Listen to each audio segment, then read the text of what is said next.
Então, hoje nós vamos trabalhar, então, o capítulo 20 do livro de Atos dos Apóstolos.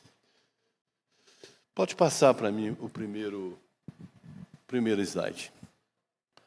Paulo estaria aqui visitando a Macedônia. Pode passar? Essa é a terceira viagem missionária de Paulo, viu? Visitando as igrejas que ele já tinha fundado. Por favor, o próximo. Ali é muito difícil a gente enxergar, né? Mas essa linha que escreve aqui, ó, é o pedaço que ele visitou na sua terceira visita, ou visita missionária. Pode passar. Continua. Pode passar. Então vamos ao versículo 1, que diz: Depois que cessou o alvoroço, Paulo chamou a si os discípulos e, abraçando-os, saiu para a Macedônia. No capítulo 19, houve tumulto criado pelos judeus, né? Especialmente por Demétrio, contra Paulo. Então, Paulo não saiu furtivamente de onde ele estava, não. Mas ele simplesmente, quando a tensão chegou ao fim, no capítulo 19, ele foi embora. E ele foi, então, buscar as suas igrejas, onde ele iria para confortá-los. Então, essas igrejas já estavam fundadas, já funcionavam, né? Porque Paulo era um pastor, independente dele ser apóstolo. Então, qual é a ideia que o pastor tem na cabeça? Confortar os seus discípulos. Como a igreja aqui, né? Aqui nós temos um casal de pastores que está aqui cuidando do rebanho e para confortar o rebanho. Então ele foi encontrar com os seus filhos e foi encorajá-los. O próximo.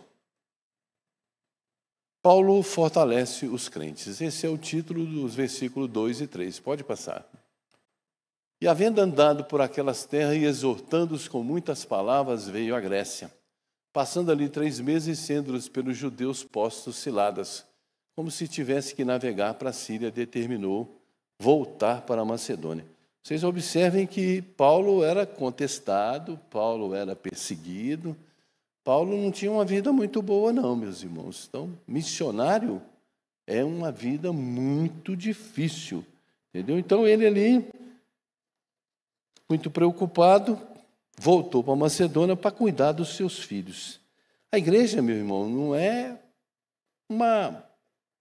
um parto, é uma vida, não. É uma escola. Então, hoje nós estamos aqui numa escola, não é? Na IBD. Então, a igreja é uma escola. É uma escola. E ele voltou, então, para todas essas igrejas na sua terceira visita que ele estabelecera.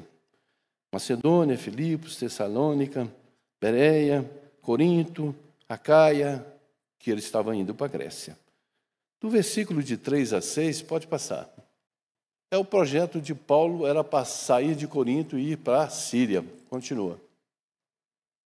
Do 20 de 3 a 6, passando ali 3 meses, ele sendo pelos judeus postas ciladas, como se tivesse que navegar para a Síria, determinou voltar para a Macedônia.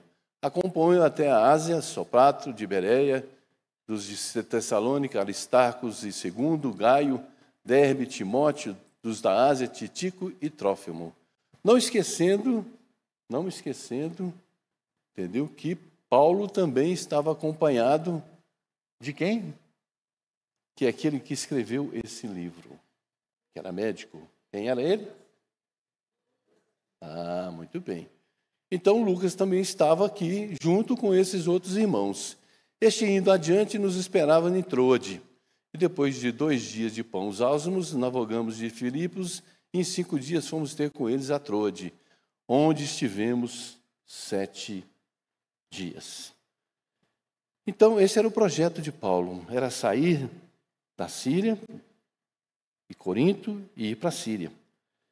Mas ele sabia que tinha conspiração dos judeus de novo para matá-lo, então ele mudou o seu roteiro. Da Macedônia e acamparam na Síria com os irmãos de várias igrejas que a acompanhavam.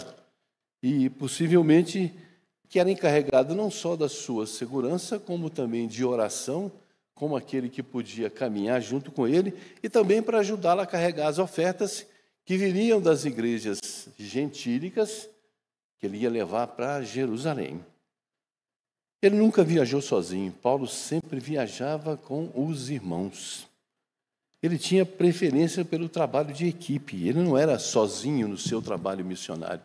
Ele andava com outros irmãos. Aqui nós olhamos que tinham vários e vários irmãos. No versículo de 7 a 12, nós vamos ver a parte talvez a mais interessante desse capítulo. O sermão e o milagre. Nós vamos ler então. No primeiro dia da semana, juntando os discípulos para partir do pão, Paulo, que havia de partir no dia seguinte, isso era domingo, nós ainda vamos falar sobre esse domingo, falava com eles e alargou a prática até a meia-noite. Aqui tem irmãos que tem, depois de 45 minutos, já está dormindo na cadeira. Aqui eles ficaram até a meia-noite, ouvindo a palavra. Havia muitas luzes no cenáculo, onde estavam juntos. Outra coisa, essas luzes aí não eram lâmpadas não, viu? Eram lamparinas ou tochas. E eram cheias de óleo, entendeu? Então imagine esse lugar, estava tudo esfumaçado. Estando um certo jovem por nome Eutico, assentado numa janela, caiu do terceiro andar, tomado de um sono profundo que lhe sobreveio durante o extenso discurso de Paulo, e foi levantado morto. Então Eutico caiu da janela e morreu. Ele chegou a Troade, estando uma igreja reunida no cenáculo. Cenáculo não é uma igreja, é uma casa que tem o seu andar superior. Isso quer dizer um sobrado. Então, cenáculo é um lugar em uma casa no andar superior. E a palavra do latim, que vem a palavra cenáculo, é cenaculum, e é muito utilizada nos textos bíblicos. E essa palavra significa, no Antigo Testamento, o termo hebraico olia.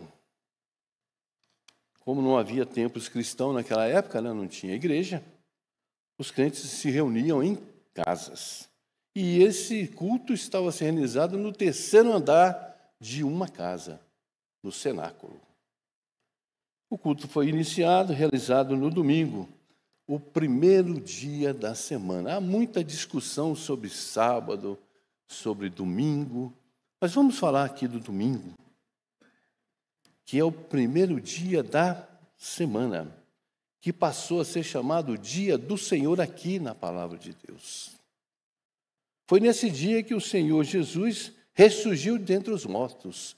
Foi quando ele ressuscitou, foi no domingo. Está lá em Apocalipse 1:10. Lembrar que o Espírito Santo também derramou sobre a igreja o Pentecoste. Também foi no domingo. Domingo é o primeiro dia da semana, chamado de o Dia do Senhor. Essa é a primeira referência de um culto de domingo no Novo Testamento. Não estamos falando do Velho, estamos falando do Novo.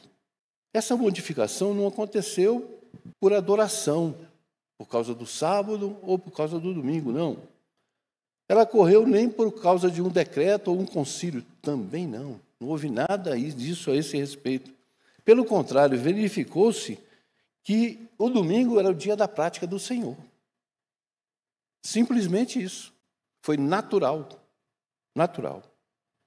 Ficando firmemente estabelecido até os dias de hoje. Então, essa história de sábado e domingo, não vamos entrar nessa seara.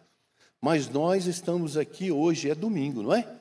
Então, hoje é o dia do Senhor para nós que somos do Senhor. Amém? Nesse culto, houve exposição da palavra, quer dizer, uma pregação, e a ministração da ceia. Edificação e celebração. As coisas andam junto. No passado, todo culto tinha uma ceia. Não é como no mundo moderno hoje, que é de 30 em 30 dias, de mês em mês. Então, é uma combinação da palavra com o sacramento, muito usado no Velho Testamento. E no Novo também, mas lá no começo da igreja. E Paulo, então, iria partir, como nós lemos, na segunda-feira, que era no outro dia. Então, Paulo aproveitou e pregou a noite toda.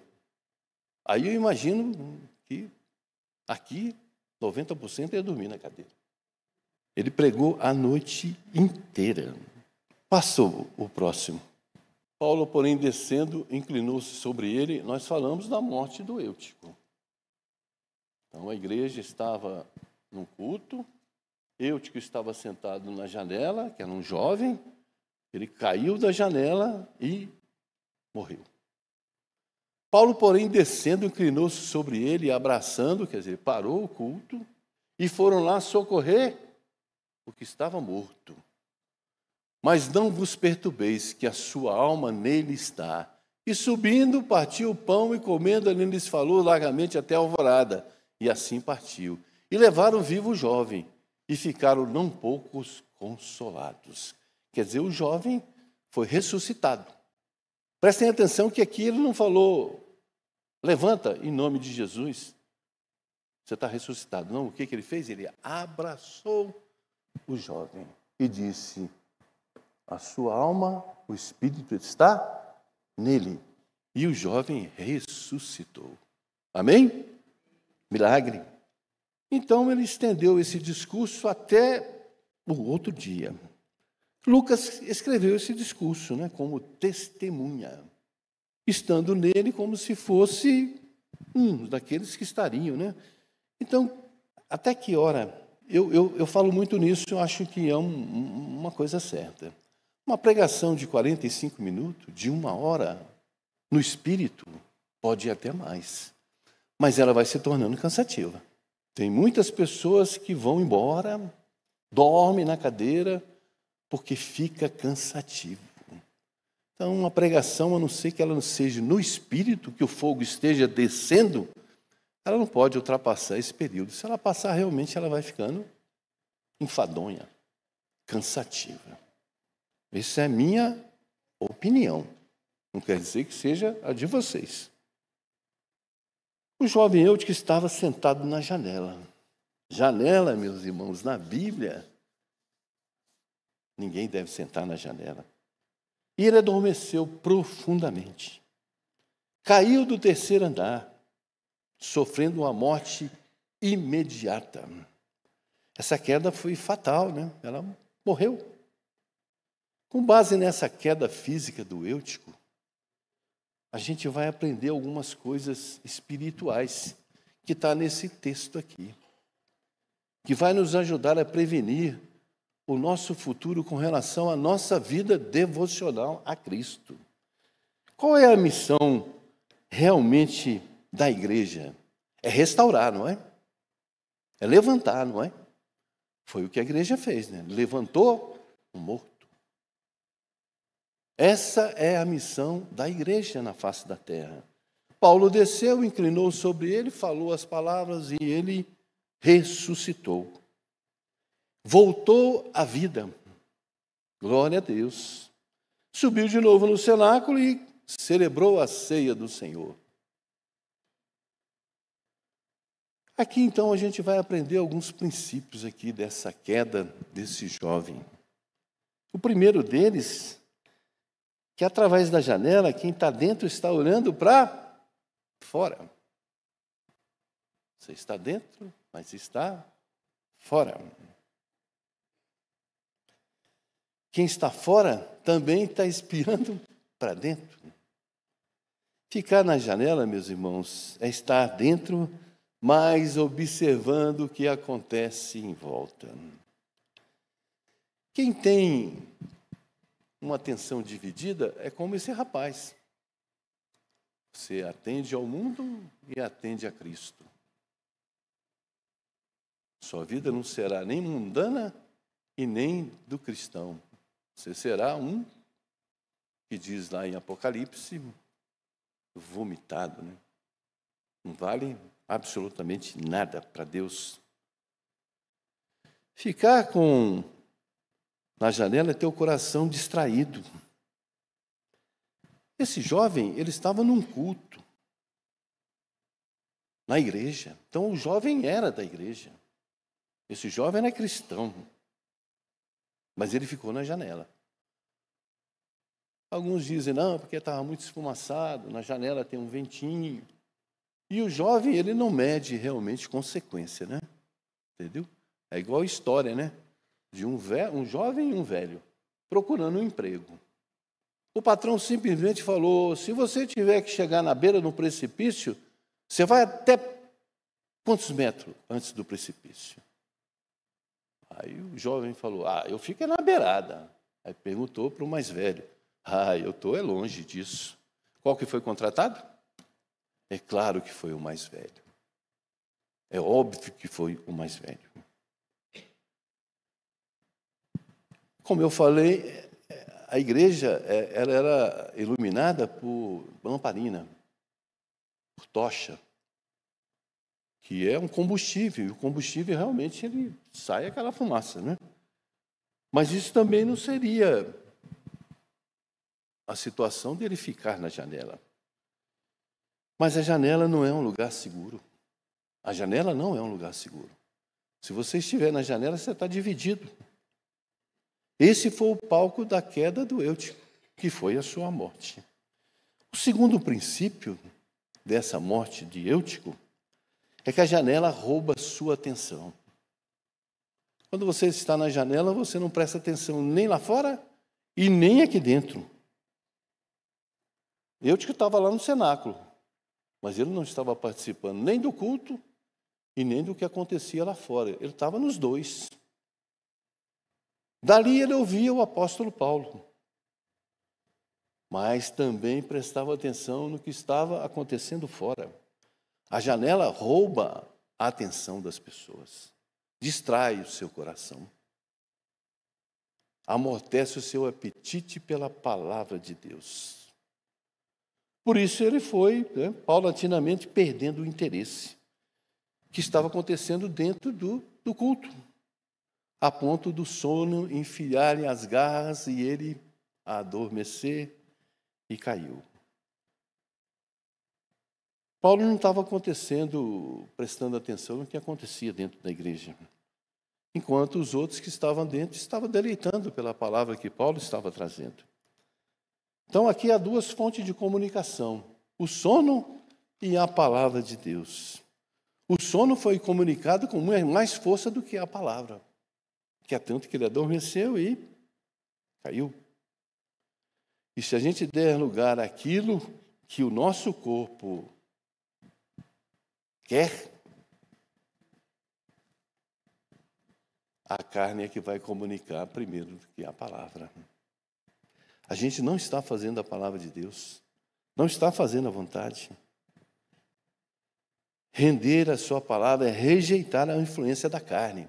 O sono é a influência da carne. Você pode estar cansado, você pode estar exausto, pode ter dormido mal, mas na hora do culto é hora de você prestar atenção na palavra de Deus. Deixa para dormir depois. Deixa para dormir depois. Na hora do culto, na hora de dormir. É hora de prestar atenção na palavra que Deus está trazendo no seu coração.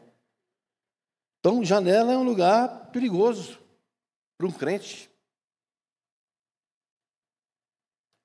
Quem cai da janela, normalmente não cai para dentro, ele cai para fora. Você nunca cai para dentro, você sai sempre para fora. Sua queda foi uma tragédia. Imagina que aqui a Bíblia não diz que a família estava lá. Mas e se estivesse? Que coisa terrível seria, né? Mas Paulo, então, em nome de Jesus Cristo, porque ele era apóstolo, ele tinha o poder que foi dado por Jesus, que você fará muito maiores milagres do que eu. E Paulo fez o milagre. Ele usou a palavra de Deus e fez um milagre. Eutico voltou à igreja consolada, e foi ouvir a palavra de Deus. O nome de Eutico é um apelativo grego, que se chama felizado. Esse realmente é um felizado, né? Morreu e foi ressuscitado. Mas prestem bem atenção, Davi também estava numa janela também. Ele não estava prestando atenção nas coisas que aconteciam na sua casa. Ele estava na janela olhando para onde? Para fora. Olhando para quem? Para uma dama que estava lá tomando banho. E o que aconteceu com esse homem? Ele também estava na janela. Um homem de Deus. E a janela levou ele para uma situação terrível, né? De adultério, de morte. Foi uma terrível prisão que Davi viveu, né? E as janelas de hoje, elas ainda são muito mais coloridas do que no tempo do Eutico. As janelas de hoje são maravilhosas para os jovens, né? Os jovens de hoje em dia, eles passam a maior parte do seu tempo pregado numa televisão na internet ou com o celular na mão. E a gente presta atenção, eu presto muita atenção. Tem pais que na igreja entregam o celular para a criança não perturbá-lo. Aqui dentro eu já vi. Viu? O pai querendo se livrar da criança. Ainda bem que aqui tem salinha, né? Não precisa fazer isso, né? Não precisa fazer isso. Quer se livrar da criança, porque está cansado. A criança é problemática. Então, a janela não é um lugar para o crente. O mundo virtual, hoje, escancara essas janelas. E elas são extremamente sedutoras e sensuais. Diante de olhos divididos das crianças, dos jovens, dos adolescentes. E nós não podemos ficar com o coração dividido. Crente não pode ficar com o coração dividido. Se ele ficar com o coração dividido, ele cai. Ele cai. A gente não pode ter um pé dentro da igreja e outro pé lá no mundo. Ou é da igreja ou é do mundo. Ser amigo do mundo, você não pode ser, ao mesmo tempo, amigo de Deus. Ou você é amigo de Deus, ou você é amigo do mundo. Janela é um lugar para o crente abandonar. Se você estiver dividido, pare agora. Pare agora, meu irmão. Se você estiver nessa janela, sai dessa vida. Senão você vai cair. E muitos caem e morrem. E aí talvez não tenha um Paulo para te ressuscitar. Interessante é que Paulo, ele ressuscitou Eutico, voltou e continuou a pregar. A igreja não parou o seu culto para ir erradicar que houve um milagre. Não. A igreja já está acostumada com o milagre. Nós somos um milagre. Nós somos um milagre. A igreja voltou a funcionar normalmente e o culto voltou de novo a prosseguir. Paulo não acusou ninguém. Os pais, se estivessem lá, ou a igreja que não tem recepção para poder cuidar das presepadas dos jovens, que os jovens são assim mesmo, né? Eles não ficam quietos. Paulo não falou nada, ninguém reclamou de nada e a vida continuou.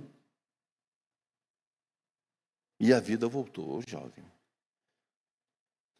A Bíblia Sagrada, ela registra muito poucos casos de ressurreição, meus irmãos, muito poucos. Há 2 no Antigo Testamento, no tempo de Elias e Eliseu. 3 durante o ministério de Jesus, que é a filha de Jairo, a filha da viúva de Naim e Lázaro. E 2 no período apostólico, que é Dorcas e Eutico. Não tem mais ressurreição. São essas apenas. A igreja se sentiu, sim, confortada, né? E eu te garanto que esse jovem aprendeu a lição. Muitos de nós precisam morrer para poder aprender a lição. Essa semana eu atendi 3 mendigos, ou melhor, 4, aqui na igreja. Todos os 4 eram desviados da palavra de Deus. Os 4. Todos já andaram com Jesus. E agora estão aí jogado no meio da rua. Você vai conversar com eles e você fica perplexo pelas histórias que eles contam. Mas o que falta mesmo, sabe o que é? Vergonha na cara. E eu falo para eles. Você tem mulher? Tem. Mas está lá. Não sei aonde. Rapaz, você abandonou sua família e veio para Brasília para ficar no meio da rua mendigando? Você está indo na igreja? Não. Largou sua família? Larguei. Quem é que está cuidando deles? É o Ricardão? Eu falei para um morenão aqui, era maior do que eu. Ficou me olhando assim, como diz o outro. Mas quem é que está cuidando da sua família? Misericórdia, né, meus irmãos?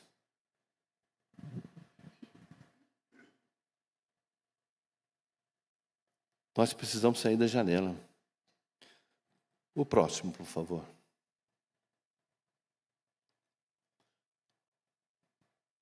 O próximo.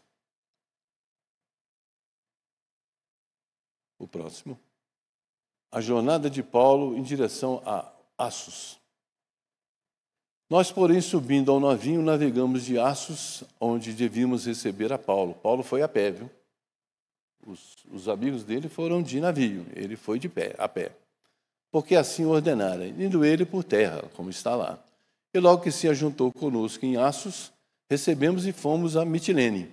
E navegamos dali, chegando no dia seguinte, de frente a Quios, e do outro aportamos em Samos, e ficando em Trogrilho, chegamos no dia seguinte a Mileto. Porque já Paulo tinha determinado passar diante de Éfeso, para não gastar tempo na Ásia. Apressava-se, pois, para estar, se lhe fosse possível, em Jerusalém, no dia de Pentecostes. Paulo ocupou 7 semanas entre o dia dos pães asmos e o Pentecoste. Gastou 5 dias viajando entre Neápolis, Troade, no versículo 6. Ficando 1 semana em Troade, levou 4 dias. Para ir de Troade a Mileto, gastou mais 1 semana na viagem de Mileto a Tiro. Permaneceu 1 semana em Tiro, partindo em Cesareia. Precisava então de 1 semana para chegar a Jerusalém. Então, Paulo se despede dos presbíteros de Éfeso em Mileto. Paulo mandou chamar os seus discípulos de Éfeso, ele estava em Mileto, para que ele desse um recado para eles. Diversos argumentos existem que têm sido apresentados contra a autenticidade desse discurso de Paulo, né? Que tem atingido os demais sermões e discursos historiados no livro de Atos, sem o menor fundamento, porque alguns intérpretes têm posto em dúvida a declaração que aqui está contida. O seguinte, que Paulo não foi a Éfeso. Ele mandou buscar os irmãos de Éfeso para ir para onde ele estava. Porém, mandou chamar os anciões ministros do Evangelho para vir falar com ele em Mileto, distante 48 quilômetros de Éfeso. Então, passa o próximo, por favor. De Mileto mandou a Éfeso chamar os anciões da igreja. Anciões é o mesmo que pastor, presbítero, viu? Não tem mudança, não. Tá? Só que ancião, ele foi criado lá no tempo do Velho Testamento, nas sinagogas. Então, ancião vem do tempo do Velho Testamento nas sinagogas. Ele que cuidava da igreja na sinagoga. E logo que chegaram junto dele, disseram: pois bem sabeis, desde o primeiro dia que entrei na Ásia, como em todo esse tempo me portei no meio de vós, servindo ao Senhor com toda a humildade, com muitas lágrimas e tentações, que pela cilada dos judeus me sobrevieram. Como nada que útil seja, deixei de vos anunciar e ensinar publicamente pelas casas. Paulo então vai se despedir do pessoal de Éfeso, que ele já ia para outra região. Com beijos, abraços e lágrimas, em apenas 3 anos de ministério, ele conseguiu criar tudo isso, todas essas igrejas, e ter esses irmãos que eram como se fossem irmãos mesmo em sangue. Entendeu? Ele tinha essas pessoas como pessoas muito próximas dele. Por isso que ele mandou buscá-los. Ele não passou por lá, mas mandou buscá-los. Foram cultivados esse relacionamento muito profundo, né? Com esses líderes, né? Então, Paulo chama esses líderes de presbíteros, que está escrito lá em 20 17, bispos de 20 a 28, anciões, que nós acabamos de falar, em Atos e em Tito também fala a respeito disso, empregando aqui o verbo pastorear. Assim, na mente de Paulo, presbítero, pastor, ancião, é tudo igual. Não há diferenciação nessas classificação de nomes. Então, nas sinagogas, esse nome de presbítero e ancião é que originou-se. Então, hoje em dia, presbítero, ancião veio do Velho Testamento, eles que cuidavam das sinagogas, mas tudo tem o mesmo sentido. Pastor, bispo, é tudo a mesma coisa. São termos correlatos. Não havendo na igreja hierarquia. Porque na igreja, tanto os liderados como os líderes, todos são servos. Todos são servos de Cristo. Aqui Paulo também fala da liderança, do ensino, do tempo que ele gastou com eles. Vamos ler o versículo só 20, passa o próximo. E como nada que útil seja, deixei de vos anunciar e ensinar publicamente pelas casas, testificando tanto aos judeus como aos gregos a conversão a Deus e a fé em nosso Senhor Jesus Cristo. Então, o que Paulo estava falando aqui, eu nunca deixei de vos ensinar publicamente e anunciar a vida de Cristo. Amém? Qual é o primeiro compromisso do líder da igreja? Qual é o primeiro compromisso dele? É com a obra de Deus ou com Deus da obra? É com Deus da obra. Esse é o seu primeiro compromisso. O primeiro chamado dele é de andar com Deus. E aí, com o resultado dessa caminhada com Deus, é que ele vai fazer a sua obra. Então, primeiro é com Deus. E Paulo aqui testemunha que ele serviu a Deus com humildade e lágrimas. Ele ensinou com humildade e com lágrimas. Mas por causa da cilada dos judeus, que em todo lugar que ele ia, aparecia uma cilada. Paulo aqui também nos ensina, né? Algumas coisas aqui interessantes, né? Publicamente também de casa em casa, está lá no versículo 20. Paulo dava grande valor ao ministério do ensino. Muito valor. Embora tão frequentemente esse ministério hoje seja negligenciado, né? Nas igrejas modernas, evangélicas. E ele diz, ensinando-os a guardar todas as coisas que vos tenho ordenado. Ensino. O zelo de Paulo nesse sentido é ensinar na escola. Então, em Tirano, preste bem nessa situação. Em Éfeso tinha uma escola, chamava Tirano, mas o homem não era crente, o homem não era seguidor de Jesus, mas ele tinha uma escola. Em Éfeso tinha várias escolas, e Tirano tinha uma delas. E Paulo, então, usou essa escola para evangelizar. E o proprietário dessa escola, ele alugava para qualquer tipo, de filósofo, sofista, matemático, conferencista, e provavelmente esse homem era médico, esse Tirano.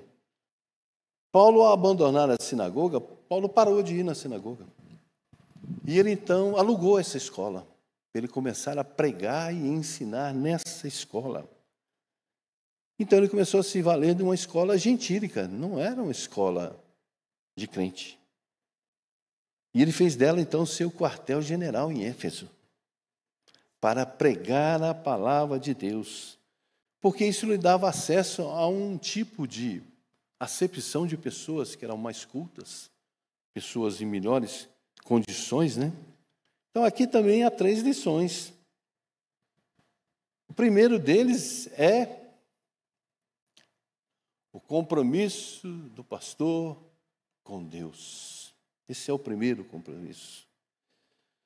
Quem é que está a serviço de Deus aqui? Todos, né? Mas o pastor em primeiro lugar, né? Ele não cuida da igreja? Ele não cuida do rebanho de Deus? Ele não preside essa igreja? Ele não recebe toda a carga da igreja em cima dele? Então, esse é o seu primeiro compromisso, é com Deus. O líder ele tem que estar a serviço de Deus e não de homens, somente de Deus. O líder ele serve a Deus, ministrando aos homens. Quem serve a Deus não busca projeção pessoal. Humildade.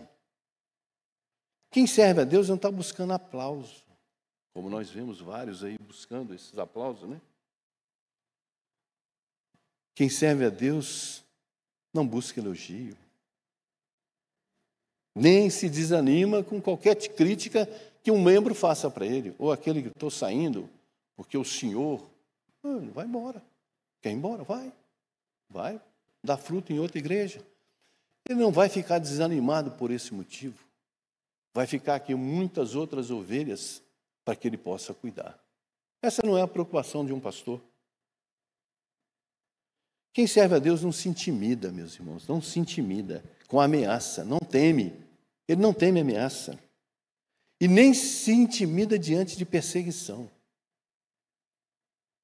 Ele está com Deus, ele é de Deus, ele é ministro de Deus, ele que cuida do rebanho de Deus. Quem teme a Deus não teme homem. Não teme homem. Nem mesmo ao diabo. Quem serve a Deus não teme homem nem diabo. Ele serve a Deus. Mas ele também não pode vender sua consciência, né? Nem mercadejar o seu ministério. Mercadejar quer dizer comercializar, né? E nem participar de nenhum tipo de esquema mundano. Essa não é a posição de um pastor. Ele não procura vantagem. Deus lhe dá o que ele necessita. Aqui tem pessoas aqui que um dia poderão ser pastores, vão cuidar de igrejas. Quando você serve a Deus, você serve a Deus e a mais nada. Ponto final. Veja bem, Judas vendeu Jesus por dinheiro, não foi? Vendeu ele por dinheiro. Demas ficou cego pelos holofotes do mundo. Ficou famoso. Abandonou Jesus. O líder de Deus não serve àqueles que se alimentam da síndrome de Diófres. Mas qual é a síndrome desse homem? Ele pensava ser o dono da igreja. Como muitos pensam hoje, né? Como muitos pensam hoje. As megas igrejas do nosso país têm dono. Não é Jesus, não. É aquele que está lá na frente da igreja. Eles são donos. São donos. Quem serve a Deus com humildade desperta polêmica. Vocês sabiam? Desperta polêmica. E hostilidade do nosso inimigo. Paulo aqui diz que servia a Deus com lágrimas. Não é? Isso que ele disse aqui? Ele servia com lágrimas. E a sua vida não foi fácil, não. A vida de Paulo foi bem difícil. Esse homem sofreu muito para pregar a palavra de Deus, fundar a igreja. Ele recebeu muita ameaça, muita humilhação, muita ameaça de morte. Ele não ganhou aplauso nenhum do mundo. Ninguém aplaudiu Paulo. Até hoje, os comentaristas da Bíblia questionam a palavra de Paulo, os escritos de Paulo. Os liberais, então, nem se falam, né? Eles são totalmente contrários aos escritos de Paulo. Então, esse homem serviu com lágrimas. Ele viveu todo o tempo da sua vida num campo minado, enfrentando inimigos reais, e algumas vezes os piores, né? Que são aqueles que são ocultos. A segunda lição aqui é que líder precisa cuidar de si mesmo, antes de cuidar do rebanho de Deus. Tem muitos obreiros, muitos líderes cansados da obra, cansados. E na obra de Deus, eles procuram ajudar os outros, sem cuidarem de si mesmos. Sem cuidarem de si mesmos. Antes da gente pastorear os outros, nós temos que ser pastoreados. Não tem como a gente pastorear sem ser pastoreado. Quando a gente vai exortar os outros, nós temos que olhar primeiro os nossos pecados, para depois nós exortarmos os outros.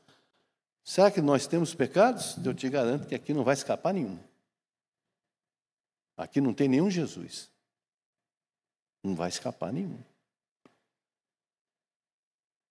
Ministério de Deus não tem apólice de seguro, não, meus irmãos.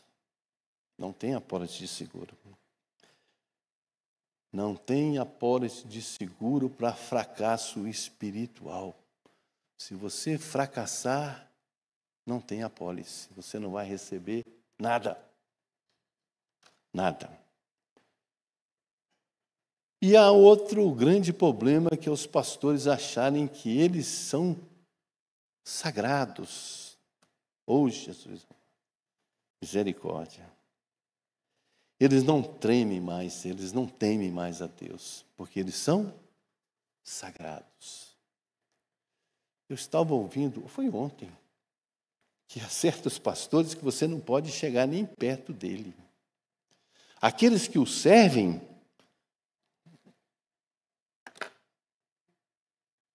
um copo d'água, por favor. O serviçal vem de cabeça baixa, não pode olhar para o homem, porque o homem é sagrado. Não pode dirigir a palavra para ele, porque ele é Deus. Aqui no nosso país, nós temos líderes assim. Outro que inclusive eu presenciei, quando ele vai entrando por aquela porta ali, vem uma pessoa com um manto. Aí ele para, a pessoa vem, envolve ele com aquele manto. E ele entra no púlpito da igreja. E eu presenciei isso. Ele vem com manto. Terceira lição. O compromisso do líder com a palavra de Deus. O pastor deve pregar só o que está na Bíblia e em toda a Bíblia. Só o que está na Bíblia e em toda a Bíblia. Toda escritura é inspirada por Deus e útil para o ensino e a correção. Toda a Bíblia. E a única maneira de você cumprir esse desiderato é pregar a palavra expositivamente. Eu sou a favor da palavra pregada expositivamente, de forma literal. Alguns pregadores, ele abre o texto, ele lê o texto e depois ele prega e não fala mais no texto. Ele roda a Bíblia inteirinha, mas ele não fala do texto que ele leu. O pregador não vai pregar suas próprias ideias, ele não tem como pregar, ele tem que pregar a palavra de Deus. O pastor não faz a mensagem, ele só transmite a mensagem que emana das Escrituras. Deus não tem compromisso com a palavra do pregador, não, meus irmãos. Deus não tem compromisso com o pregador, não. Ele tem compromisso com a palavra dele. Não é com o pregador, é com a sua palavra. E há também um ditado, né, que diz que ovelha é que gera ovelha, não é pastor que gera ovelha. Quem gera ovelha é ovelha, não é pastor. Paulo não apenas evangelizava, ele também ensinava. Ele era um mestre. Ele não gerava só filhos espirituais, mas ele também nutria os seus filhos com o trigo da verdade, que é a palavra de Deus. O pastor é um discipulador, um mestre. A ele cabe o privilégio de ensinar as verdades à igreja. ao seu rebanho. O pastor que deve afadigar-se da palavra. Está lá em 1 Timóteo 5,17. O pastor deve afadigar-se da palavra de Deus. O pastor é um estudioso, é um erudito. Ele tem que ter o conhecimento da palavra. Deve estar aqui, nos seus lábios, a palavra de Deus. Quem cessa de aprender, meus irmãos, não pode ensinar. Ele cessa o seu ensino, porque ele não aprende, ele não quer aprender. Vocês acham que eu sei alguma coisa dessa Bíblia? Nada. Eu tive um professor, ele chamava Russell Shedd. Poucas aulas eu tive com ele. Sabe o que ele disse? Aos 90 e caquerada? Que ele não sabe nada da palavra de Deus. Ele é o maior mestre que existe no país.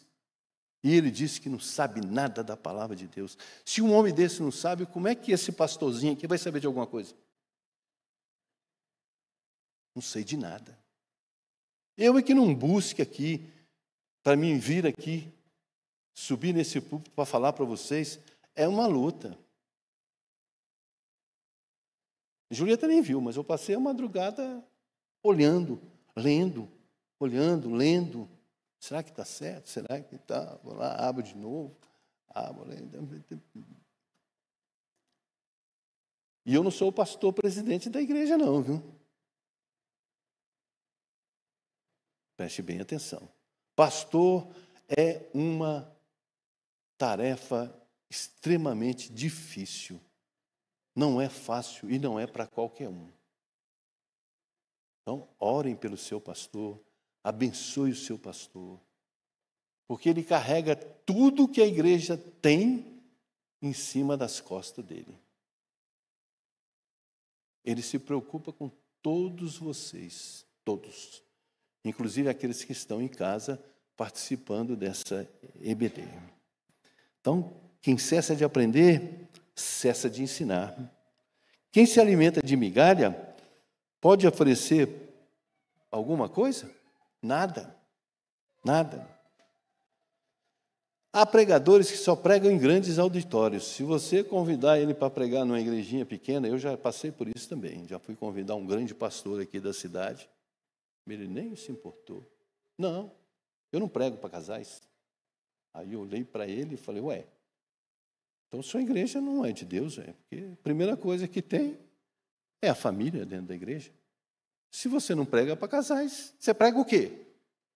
O que ele prega? Misericórdia, né? Só prega para grandes auditórios, porque ele se sente importante demais. Pregar numa pequena congregação, e aqui diz que também era de casa em casa, né? Que é um culto familiar, que era o que acontecia no passado, né, no Velho Testamento. Nossa motivação não deve estar nas pessoas, mas é em Deus. Amém? Essa palavra ela vai continuar na próxima semana, a partir do versículo 22. Amém?